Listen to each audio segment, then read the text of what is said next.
做人最緊要開心，偏偏好多人呢成日掛住抱怨，行路咧嫌天氣熱，返工又嫌老細煩，食飯又嫌啲菜式唔夠好，好似咧周身都係唔順眼嘅事。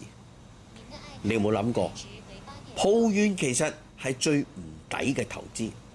嗱，講完一輪問題係冇解決嘅，仲搞到自己心情咧差到死，周身充滿負能量。嗱，聽你抱怨嘅人咧，一開始咧仲會安慰你啦，聽得多咗都會想避你遠遠啊！冇人中意成日浸喺啲負面情緒入邊噶嘛，係咪先？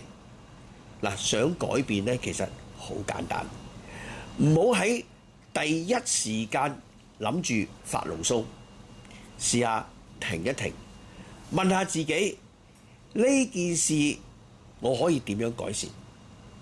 返工唔順就諗下點樣提升自己嘅效率。天氣熱，咪買支可樂飲下咯，係咪？食飯唔滿意，下次去過另一間試下。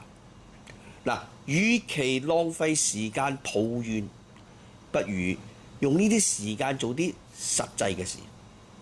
你會發現，當你唔再抱怨，睇嘢嘅角度咧會變得豁然開朗嘅，心情自然靚晒啦，周身都係正能量㗎。記住啦〜